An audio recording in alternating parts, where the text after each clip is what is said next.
Welcome friends, welcome to study web. Study web channel पे आप सभी का स्वागत है। डियर फ्रेंड्स, जो पॉलिटी का क्वेश्चन सीरीज चल रहा है उसका यह लेक्चर नंबर 16 है। इस लेक्चर में हम क्वेश्चन डिस्कस करेंगे। तो आज का क्वेश्चन नंबर है 225। इससे पहले जितने भी क्वेश्चन हैं आप हमारे प्लेलिस्ट में जाकर के सारे लेक्चर देख सकते हैं। क्वेश्चन कर रहा है कि which fundamental rights was abolished by the 44th amendment.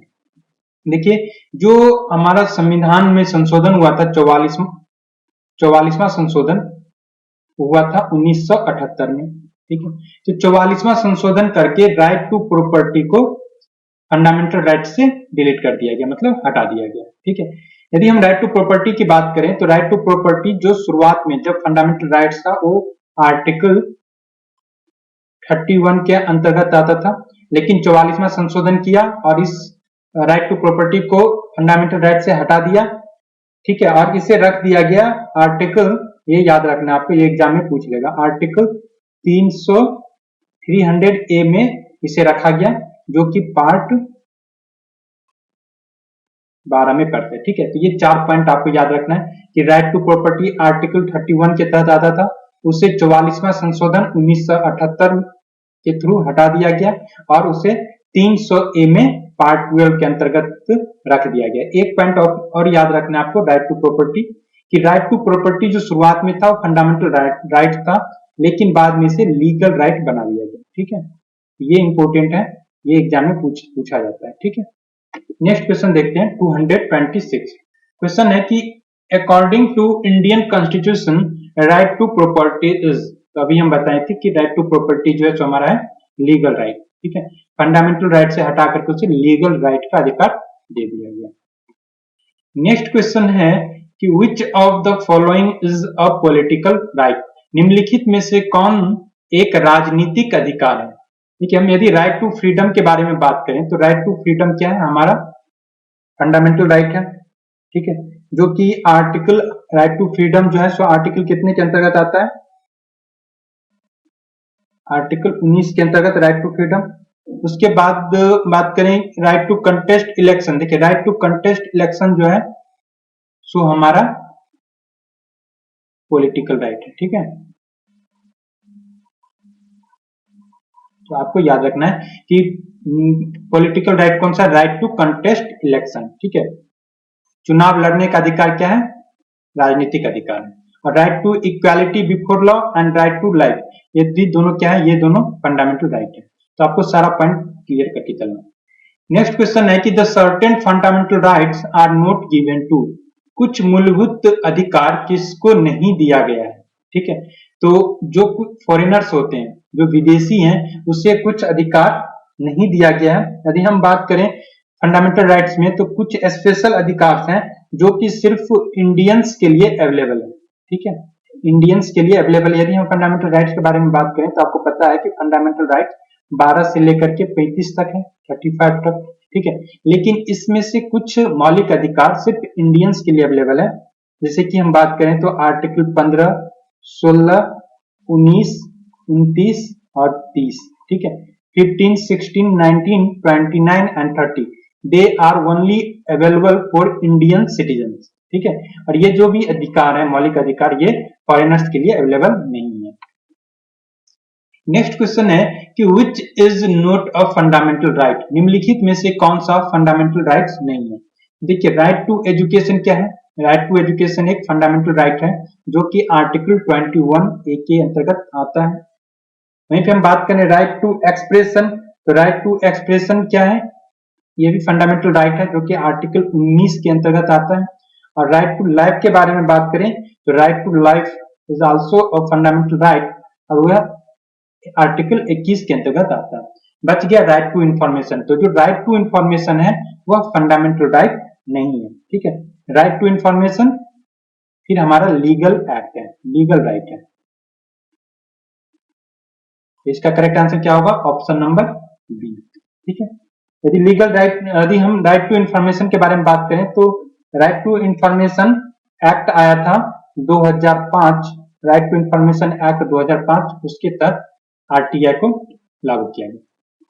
Next question है when was right to information enacted in India, Bharat में सूचना का अधिकार कब लागू किया गया था, कब आया था?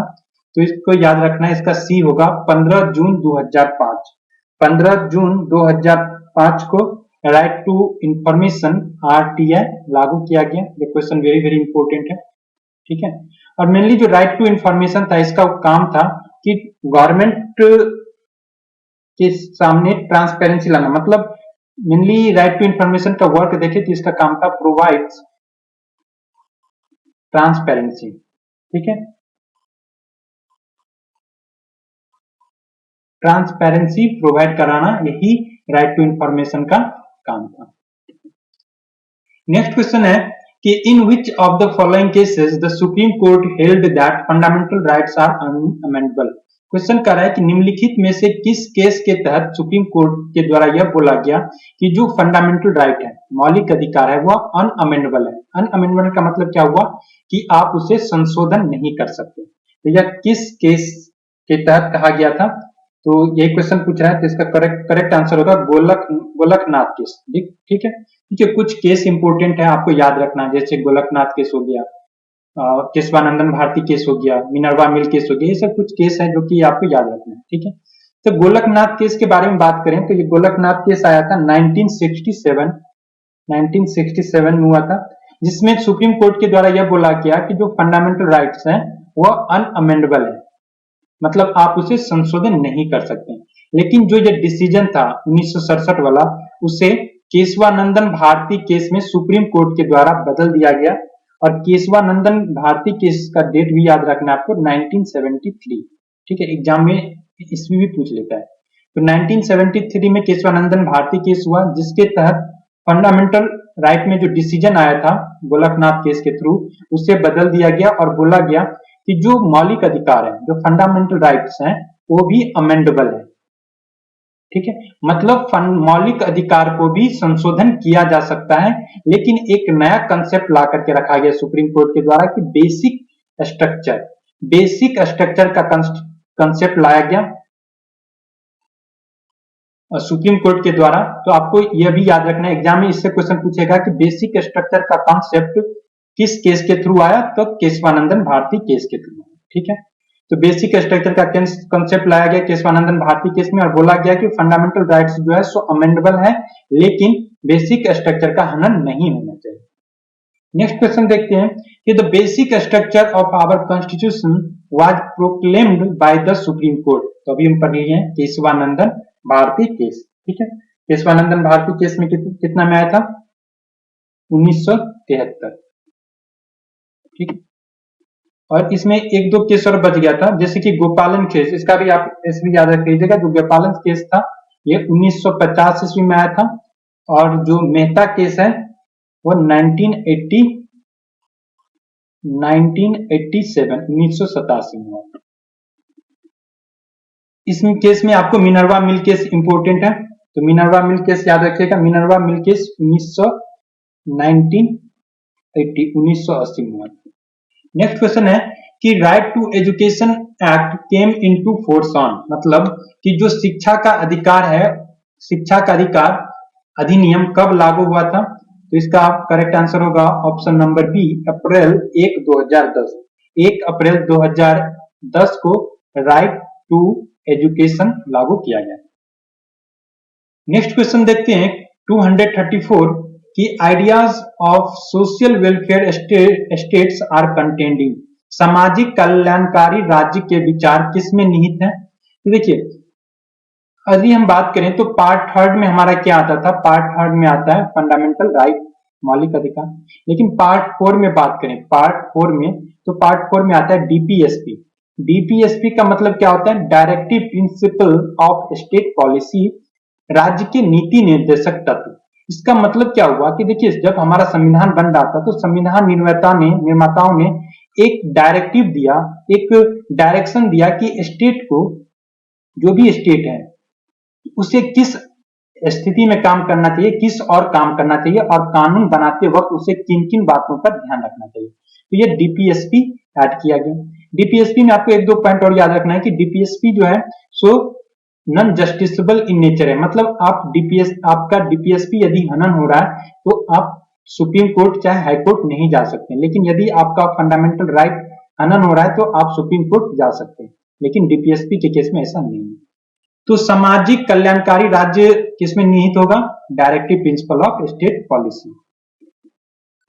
नेक्स्ट क्वेश्चन है कि which part of the constitution of India ensure the social and economic democracy. ठीक है, सोशल और इकोनॉमिक डेमोक्रेसी के बारे में बात करें तो ये डीपीएसपी में included directive principle of state policy.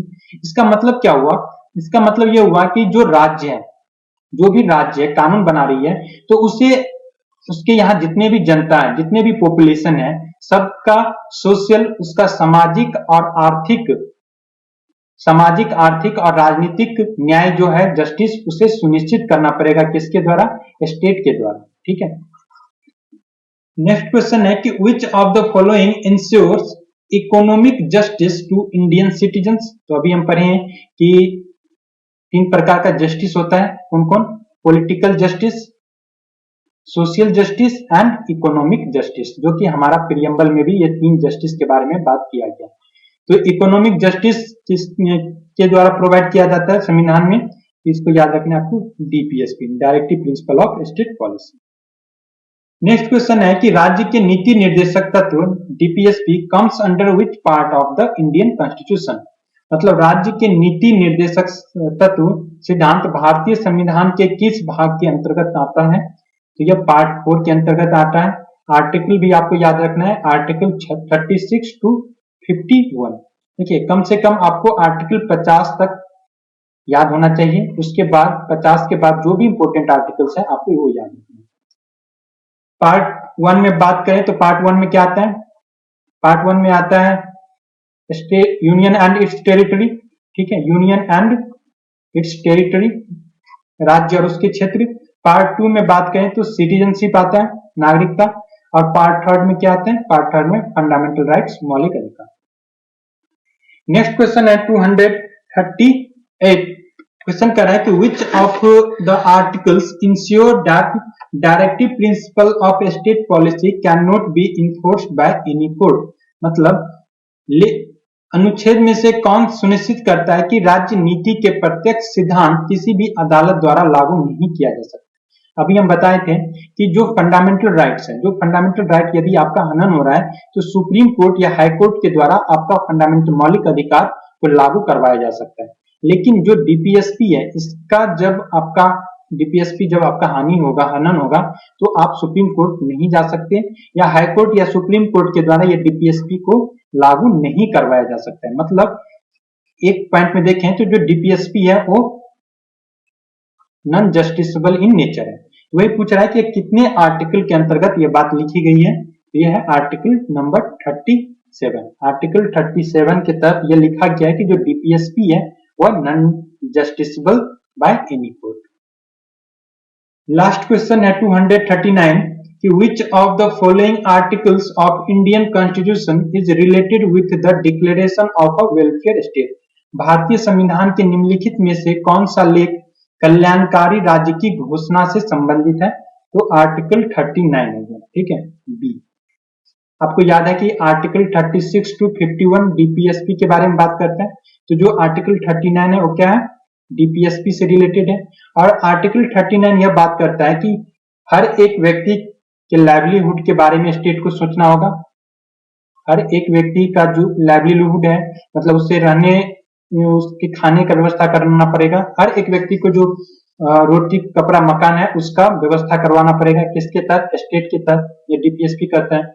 उसके बाद हम देखें तो डीपीएसपी के अंतर्गत इस आर्टिकल में वेलफेयर के लिए भी बताया गया है कि equal pay for equal work for to both man and women. मान लीजिए कि एक औरत और एक पुरुष यदि सेम काम कर रहा है, सेम समय दे करके, तो उस दोनों के का जो पेमेंट है वो भी समान होना चाहिए। ठीक है। उसके बाद वेलफेयर स्टेट की बात हम करें तो वेलफेयर स्टेट में डीपीएसपी ये भी एडवाइस देता है स्टेट को कि हेल्दी एनवायरनमेंट, जो एनवायरनमेंट, हेल्दी एनवायरनमेंट प्रोवाइड करवाना है किसके लिए? चिल्ड्रेन के लिए। ठीक है, हेल्दी एनवायरनमेंट प्रोवाइड करवाना है चिल्ड्रंस के लिए। ठीक है। Thanks for watching. देखिए वीडियो आपको सही लगे तो वीडियो को जरूर लाइक करें, सब्सक्राइब करें और हमारे वीडियो को जरूर अपने फ्रेंड के साथ शेयर करें। Thanks once again.